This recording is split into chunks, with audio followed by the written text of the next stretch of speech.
ನಮಸ್ಕಾರ. ರಿವ್ಯೂ ಚಾನಲ್ಗೆ ಸ್ವಾಗತ. ನಾನು ಸೌಖ್ಯ ಗಾಂವ್ಕರ್. ಸಮರ್ಥ ಶಾಮನೂರು ಗೆಲ್ಲಿಸ್ಕೊಳ್ಳೋದಕ್ಕೆ ಎಲ್ಲಿಲ್ಲದ ಪ್ರಯತ್ನ ಅಂತೂ ಆಗ್ತಿದೆ ಕೈಪಾಳಿದಲ್ಲಿ. ಶಾಮನೂರು ಫ್ಯಾಮಿಲಿ ಎಲ್ಲ ಬಗೆಯ ಪ್ರಯತ್ನ ಮಾಡ್ತಿರೋದು. ಸಿದ್ದರಾಮಯ್ಯನವರು ಕೂಡ ಈಗ ಅಲ್ಲಿ ಹೋಗಿ ಕಡೆ ಕ್ಷಣದ ಮ್ಯಾಜಿಕ್ ಮಾಡೋದಕ್ಕೆ ಅಖಾಡಕ್ಕೆ ಧುಮುಕಿದ್ದಾರೆ. ಆದರೆ ಇದ್ರ ನಡುವೆಯೂ ಸಮರ್ಥ ಏನಾದರೂ ಸೋತ್ರೆ ಇದೆಯಲ್ಲ, ಡಿ ಕೆ ಶಿವಕುಮಾರ್ ಅವ್ರಿಗೆ ಡೈರೆಕ್ಟ್ ಎಫೆಕ್ಟ್ ಅದರದ್ದು ಅನ್ನೋದೇ ಇಲ್ಲಿ ಇಂಟ್ರೆಸ್ಟಿಂಗ್. ಇದರ ನಡುವೆ ಸುಮಾರು ಜನ 8-10 ಜನ ಇನ್ನೂ ಮುಸಲ್ಮಾನ್ ಕ್ಯಾಂಡಿಡೇಟ್ಸ್ ಉಳ್ಕೊಂಡಿದ್ದಾರೆ ಅಖಾಡದಲ್ಲಿ. ಅವರ ಬಲ ಹೇಗಿದೆ? ಪ್ರಚಾರಕ್ಕೆ ಹೋದಾಗ ಸಮರ್ಥ ಮತ್ತು ಪ್ರಭಾ ಮಲ್ಲಿಕಾರ್ಜುನ್ ಅವ್ರಿಗೆ ಯಾವ ರೀತಿ ಮುಖಭಂಗ ಎದುರಾಗಿದೆ? ದಾವಣಗೆರೆ ಅಖಾಡದ ಎಲ್ಲ ಡೀಟೇಲ್ಸ್ ಇಡ್ತಾ ಹೋಗ್ತೀವಿ. ಮಿಸ್ ಮಾಡಿದ್ರೆ ನಮ್ಮ ಚಾನಲ್ನ ಸಬ್ಸ್ಕ್ರೈಬ್ ಮಾಡಿ, ನಿಮ್ಮ ಅಭಿಪ್ರಾಯ ಕಮೆಂಟ್ ಮಾಡಿ ತಿಳಿಸಿ. ಎಸ್ ವೀಕ್ಷಕರೇ, 2 ಕ್ಷೇತ್ರಗಳ ಬೈ ಎಲೆಕ್ಷನ್. ಆದರೆ ಹೆಚ್ಚು ಸದ್ದು ಮಾಡ್ತಿರೋದು ದಾವಣಗೆರೆ ವಿಧಾನಸಭಾ ಕ್ಷೇತ್ರ. ಯಾಕಂದರೆ ಅಲ್ಲಿ ಹೈ ವೋಲ್ಟೇಜ್ ಕಣವಾಗಿ ಮಾರ್ಪಾಡಾಗಿದೆ. ಸಮರ್ಥ ಶಾಮನೂರು ಮುಸಲ್ಮಾನರ ವಿರೋಧದ ನಡುವೆ, ಅಂದರೆ ಸಮುದಾಯದ ನಾಯಕರು ಜಮೀರ್ ಅಹಮದ್ ಖಾನ್ ಇವರೆಲ್ಲರ ವಿರೋಧದ ನಡುವೆಯೂ ಕೂಡ ಟಿಕೆಟನ್ನು ಗಿಟ್ಟಿಸ್ಕೊಳ್ಳುವಲ್ಲಿ ಯಶಸ್ವಿಯಾಗಿದ್ದಾರೆ. ಅಕಸ್ಮಾತ್ ಏನಾದರೂ ಲೆಕ್ಕ ತಪ್ಪಿದೆ ಅಂದರೆ ಗೆಲುವು ಸಿಗದೇ ಹೋದರೆ ಅದರ direct effect D K Shivakumar ಅವ್ರ ಮೇಲೆ ಅನ್ನೋದ್ರಲ್ಲಿ ಡೌಟೇ ಇಲ್ಲ. ಯಾಕಂದರೆ ಇಲ್ಲಿ ಡಿ ಕೆ ಶಿವಕುಮಾರ್ ಅವರ ಕೈ ಖಂಡಿತ ಮೇಲಾಗಿದೆ ಸಮರ್ಥ ಅವ್ರಿಗೆ ಟಿಕೆಟ್ ಕೊಡಿಸುವಲ್ಲಿ. ಸಿದ್ದರಾಮಯ್ಯ ಬಣದಲ್ಲಿರೋರಾದರೂ ಕೂಡ ಎಸ್ ಮಲ್ಲಿಕಾರ್ಜುನ್ ಅವರು ಈ ವಿಚಾರದಲ್ಲಿ ಜಮೀರ್ ಮತ್ತು ಮಲ್ಲಿಕಾರ್ಜುನ್ ಅವ್ರಿಗೆ ಯಾವ ರೀತಿ ಸಮರ ಶುರುವಾಯಿತು ಅನ್ನೋದು ಗೊತ್ತು.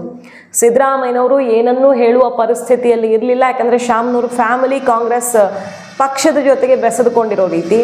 ಮತ್ತೊಂದು ಕಡೆ ಜಮೀರ್ ಅವರು ಹೊಂದಿರುವ ಪ್ರಭಾವ ರಾಜ್ಯದಲ್ಲಿ ಮತ್ತು ದೇಶದಲ್ಲಿ ಅವ್ರಿಗಿರೋ ಡಿಮ್ಯಾಂಡು ಸಮುದಾಯದ ಮತ ಸೆಳೆಯೋದಕ್ಕೆ. ಸೊ ಇಕ್ಕಟ್ಟಲ್ಲಿ ಸಿಕ್ಕಾಕ್ಕೊಂಡ್ರು. ಅವರು ಸೈಲೆಂಟ್ ಆಗಿಬಿಟ್ರು, ಹೈಕಮಾಂಡ್ಗೆ ಬಿಟ್ಟುಬಿಟ್ರು. ಈಗ ಡಿ ಕೆ ಶಿವಕುಮಾರ್ ಅವರು ಕೂಡ ಇಲ್ಲಿ ಇದೇ ಫ್ಯಾಮಿಲಿಗೆ ಕೊಡೋದು ಎಷ್ಟು ಅನಿವಾರ್ಯ ಅನ್ನೋದನ್ನು ಕನ್ವಿನ್ಸ್ ಮಾಡುವಲ್ಲಿ ದೊಡ್ಡ ರೋಲ್ ಪ್ಲೇ ಮಾಡಿದ್ದಾರೆ. ಪ್ರಭಾ ಮಲ್ಲಿಕಾರ್ಜುನ್ ಅವರು ಕೊನೆಯದಾಗಿ ಮೀಟ್ ಆಗಿದ್ದೆ ಡಿ ಕೆ ಶಿವಕುಮಾರ್ ಅವ್ರನ್ನ. ಅದೆಲ್ಲ ಆದಮೇಲೆ ಫೈನಲ್ ಆಗುತ್ತೆ.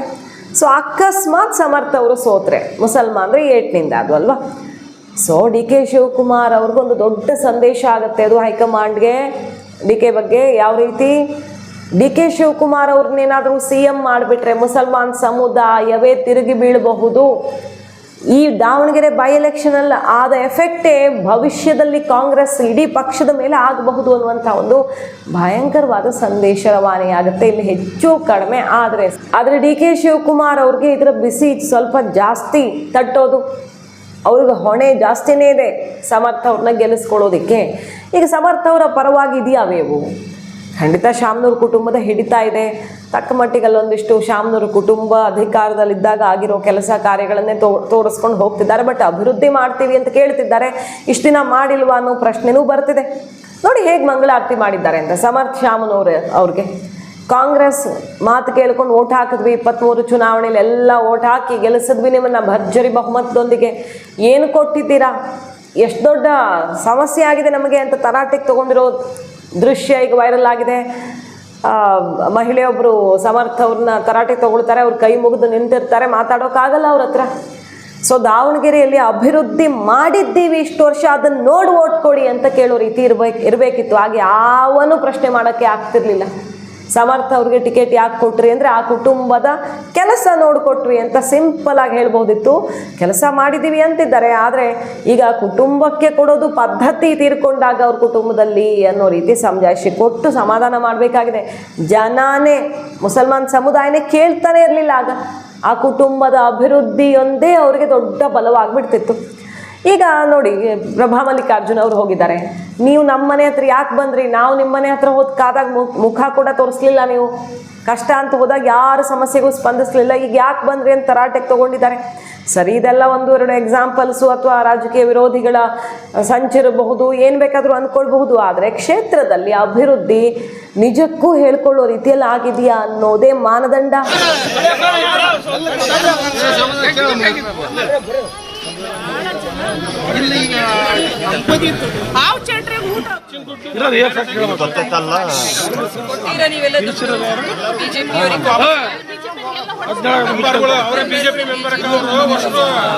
ಕೊಟ್ಟಿದ್ರಲ್ಲ ಅದನ್ನ ಹೇಳ್ರಿ.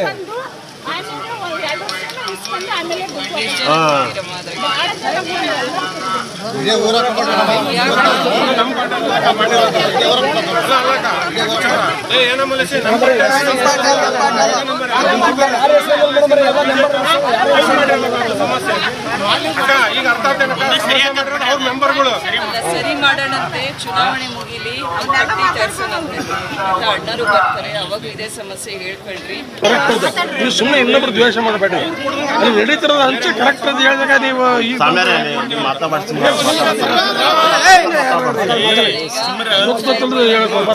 ಹೆಚ್ಚಿನ ದುಡ್ಡು ಇರೋದು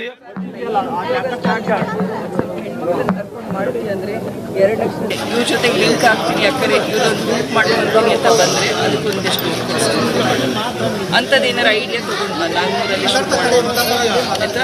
ಬಟ್ಟೆ ಹೊಲಿಯೋದು 2 ದಿನ ಬಿಟ್ಟು ಹೇಳ್ತೀನಿ. ಮುಂಚೆಯಿಂದನೂ ಪರಿಚಯ ಎಲ್ಲರೂ ಪರಿಚಯ ಇದ್ದಾರೆ. BJP-ನಲ್ಲೂ ಪರಿಚಯ ಇದ್ದಾರೆ, JDS-ನಲ್ಲೂ ಪರಿಚಯ ಇದ್ದಾರೆ, ಕಾಂಗ್ರೆಸ್ನಲ್ಲೂ ಪರಿಚಯ ಇದ್ದಾರೆ. ಹಾಗಾಗಿ ನಮಗೆ ಗೌರ್ಮೆಂಟಿನ ನಾಲೆಡ್ಜ್ ಇರೋದು ಅಷ್ಟೇ, ಇನ್ನೇನು ಇಲ್ಲ. ನಾನು ಹೇಳೇ ಬಿಟ್ಟಿದ್ದೀನಿ, ಅವರು ಹೇಳೋಕ್ಕಿಂತ ಮುಂಚೆನೇ ನಾನೇ ಹೇಳಿಬಿಟ್ಟಿದ್ದೀನಿ ಯಾವ ಸ್ಥಾನನೂ ಬೇಡ, ಏನು ಬೇಡ ನನಗೆ ಅಂತೇಳಿ. ಯಾವ ಬ್ಯಾಡ್ಜಿಂದು ಅವಶ್ಯಕತೆ ನನಗಿಲ್ಲ, ಯಾವ ಪಾರ್ಟಿದು ಅವಶ್ಯಕತೆ ನನಗಿಲ್ಲ. ಆಮೇಲೆ ಯಾವ ನಿಗಮನೂ ಬೇಡ, ಯಾವ ಚೇರ್ಮನು ಬೇಡ ಅಂತ ಹೇಳಿದ್ದೀನಿ. ಯಾವತ್ತೂ ಇದ್ದೀನಿ, ಕೊನೆ ತನಕನೂ ಇರ್ತೀನಿ. ಅಲ್ಲ, 2 ದಿನದಲ್ಲಿ ಒಂದು ಯಾವುದೋ ಬೆಳಗಿಂದ ಹೋಗ್ತಾ ಇದ್ರಲ್ಲ, ರೆಸ್ಪಾನ್ಸ್ ಭಾಳ ಚೆನ್ನಾಗಿದೆ. ರೆಸ್ಪಾನ್ಸ್ ಮಾತ್ರ ತುಂಬ ಚೆನ್ನಾಗಿದೆ. ಎಲ್ಲ ದೇವರ ಆಶೀರ್ವಾದದಿಂದ ಎಲ್ಲ ಯುವಕರು ಎಲ್ಲ ಸಪೋರ್ಟ್ ಮಾಡ್ತಾ ಇರೋ ರೀತಿ ನೋಡಿದರೆ ಆಲ್ರೆಡಿ ಗೆದ್ದಿದ್ದೀನಿ ಅಂತ ಅನ್ಕೊಳ್ತೀನಿ. ಒಳ್ಳೆ ಸಪೋರ್ಟ್ ಬರ್ತಾರೆ ಅವರು. ಬರ್ತಾಯಿದ್ದಾರೆ. ಪ್ರಚಾರದಲ್ಲಿ ಆಲ್ರೆಡಿ ಇದ್ದಾರೆ. ಇವ್ರು ಬಂದಿದ್ದಾರೆ ಅಂತ ಹೇಳಿ ನಮಗೆ ತುಂಬ ಆತ್ಮೀಯರಲ್ಲ, ಹಾಗಾಗಿ ನಾನು ಬಂದೆ. ಮತ್ತೆ ಹೋಗ್ತೀನಿ, ಪ್ರಚಾರಕ್ಕೆ ಹೋಗ್ತಾ ಇದ್ದೀನಿ. ಅಲ್ಲ, 2 ದಿನ ನಿರ್ಧಾರ ಹೇಳ್ತೀನಿ ಅಂತ ಹೇಳ್ತಾರೆ. 2 ದಿನದಲ್ಲಿ ನಿರ್ಧಾರ ಹೇಳ್ತೀನಿ ಅಂತ ಇಲ್ಲ, ಹಂಗೆ ಹೇಳಿಲ್ಲ. ಅವ್ರು ಯೋಚನೆ ಮಾಡು, 2 ದಿವಸ ನೋಡು, ಟೈಮ್ ತಗೋ ಅಂತಂದ್ರು. ಅದರಲ್ಲಿ ಏನು ಮಾತಾಡೋದು ಇಲ್ಲಣ್ಣ ಅಂತ ಹೇಳಿದೆ ನಾನು. ಅದ್ರ ಬಗ್ಗೆ ಡಿಸ್ಕಷನ್ ಇಲ್ಲ. ಬೇರೆ ಇದ್ರೆ ನಾನು ಮಾತಾಡ್ತಾನೆ ಇದ್ದಿಲ್ಲ. ಇವ್ರು ಬಂದಿದ್ದಕ್ಕೆ ನಾವು ಅವ್ರ ಪ್ರೀತಿ ವಿಶ್ವಾಸದಲ್ಲಿ ಇದೀವಲ್ಲ, ಹಂಗಾಗಿ ಮಾತಾಡಿದ್ದು. ಬರಲಿ ಬಿಡ್ರಿ, ಒತ್ತಡ ಇರೋದೇ ಬರೋಕ್ಕೆಲ್ಲ ಬರಲಿ, ಅದರಲ್ಲಿ ಏನಿದೆ.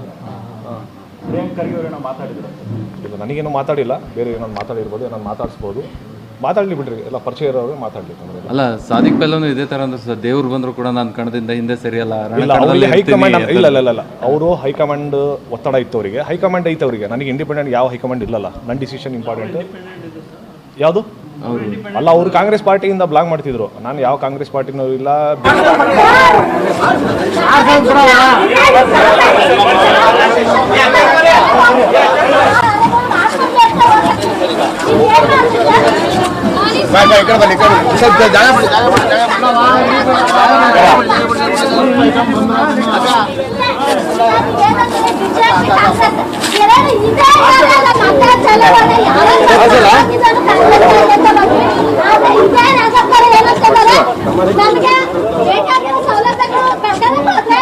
ಅದ್ರ ಮೇಲೇನೆ ಈಗ ಈ ಜಟಾಪಟಿಯಲ್ಲಿ ಕೈ ವರ್ಸಸ್ ಮುಸಲ್ಮಾನ್ ಸಮುದಾಯ ಅನ್ನುವಂಥ ಜಟಾಪಟಿಯಲ್ಲಿ ಇದೊಂದು ವಿಚಾರ ಸಾಕಿತ್ತು ಸಮರ್ಥ್ ಶಾಮನವರು ಕೈ ಹಿಡಿಯೋದಕ್ಕೆ. ಸೊ ಈಗ ಸಮುದಾಯವನ್ನು ಎದುರು ಹಾಕ್ಕೊಂಡು ಎಲೆಕ್ಷನ್ ಮಾಡಬೇಕಾಗಿದೆ. 8-10 ಜನ ಕ್ಯಾಂಡಿಡೇಟ್ಸು, ಎಲ್ಲ ಅಡ್ಜಸ್ಟ್ಮೆಂಟು ಅನ್ನೋ ರೀತಿಯಲ್ಲಿ ಕೇಳಂತೂ ಬರ್ತಿದೆ.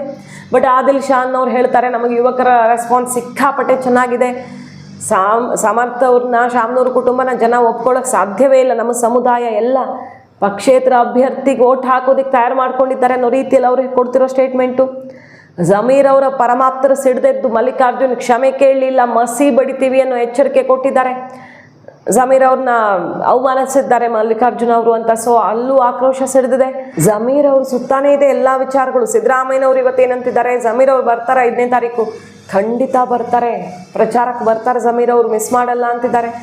ಸೊ ಜಮೀರ್ ಅವ್ರನ್ನ ಬಿಟ್ಟು ಈ ಎಲೆಕ್ಷನ್ ಕಂಪ್ಲೀಟ್ ಮಾಡ್ತೀವಿ ಅನ್ನುವಂಥ ಆತ್ಮಸ್ಥೈರ್ಯ ಕೈಯಲ್ಲಿ ಉಳ್ಕೊಂಡಂಗೆ ಕಾಣಿಸ್ತಿಲ್ಲ. ದೊಡ್ಡ ಎಡವಟ್ಟಾಯಿತು, ಜಮೀರ್ ಅವ್ರನ್ನ ಎದುರು ಹಾಕ್ಕೊಂಡ್ರು ಅನ್ನೋ ಮಟ್ಟಿಗೆ. ಈಗ ಮಲ್ಲಿಕಾರ್ಜುನ್ ಅವರು ಕೂಡ ಚಚೆನ ಹಂಗೆ ಹೇಳಿಲ್ಲ ಅಂತ ಉಲ್ಟಾ ಹೊಡೆದಿದ್ದಾರೆ ಅವರು. ನಾವಿಬ್ಬರು ತುಂಬ ಫ್ರೆಂಡ್ಸು, ಕ್ಲೋಸು, ಏಕವಚನದಲ್ಲೇ ಮಾತಾಡುವಷ್ಟು ಕ್ಲೋಸು, ಅದಕ್ಕೆ ಹಂಗೆ ಹೇಳಿದೆ ಅಂತಿದ್ದಾರೆ. ಹಾಗಾಗಿ ಜಮೀರ್ ಅವರು ತನ್ನ ತಾಕತ್ತನ್ನು ಒಳಗೊಳಗೆ ತೋರಿಸೋದಕ್ಕೆ ಏನೇನು ಮಾಡಬೇಕು ಮಾಡ್ತಿದ್ದಾರೆ. ಅಲ್ಲಿನ ಮುಸಲ್ಮಾನ್ ಸಮುದಾಯದ ನಾಯಕರ ಮಾತುಗಳನ್ನು ಕೇಳಿದ್ರೆ ಹಂಗೆ ಅನಿಸುತ್ತೆ. ಆದರೆ ಹೊರಗಷ್ಟೇ ಇವರೆಲ್ಲ ಕ್ಯಾಂಡಿಡೇಟ್ಸು, ಒಳಗಡೆ ಅಡ್ಜಸ್ಟ್ಮೆಂಟು ಅನ್ನೋ ರೀತಿಯ. ಆದರೆ ಇದೆಲ್ಲ ತೋರಿಕೆಗೆ ಯಾವ ಕ್ಯಾಂಡಿಡೇಟ್ಸು ಇಲ್ಲ, ಸುಮ್ಮನೆ ಹೆಸರಿಗೆ ನಿಲ್ಲಿಸಿದ್ದಾರೆ. ಎಲ್ಲ ಅಡ್ಜಸ್ಟ್ಮೆಂಟು ಆಗಿಬಿಟ್ಟಿದೆ ಅನ್ನೋ ರೀತಿಯಲ್ಲೂ ಟೀಕೆ ಟಿಪ್ಪಣಿಗಳು ವ್ಯಕ್ತವಾಗ್ತಿದ್ದಾವೆ. ಕಾದು ನೋಡಬೇಕು. ಒಟ್ಟಿನಲ್ಲಿ ಸಮರ್ಥ್ ಶಾಮನವ್ರಿಗೆ ಅಷ್ಟು ಸುಲಭ ಇಲ್ಲ.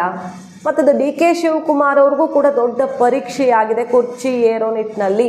ಮಾಹಿತಿ ಇಷ್ಟ ಆಗಿದ್ರೆ ಮಿಸ್ ಮಾಡಿದೆ ನಮ್ಮ ಚಾನಲ್ನ ಸಬ್ಸ್ಕ್ರೈಬ್ ಮಾಡಿ. ನಿಮ್ಮ ಅಭಿಪ್ರಾಯ ಕಮೆಂಟ್ ಮಾಡಿ ತಿಳಿಸಿ. Thank you.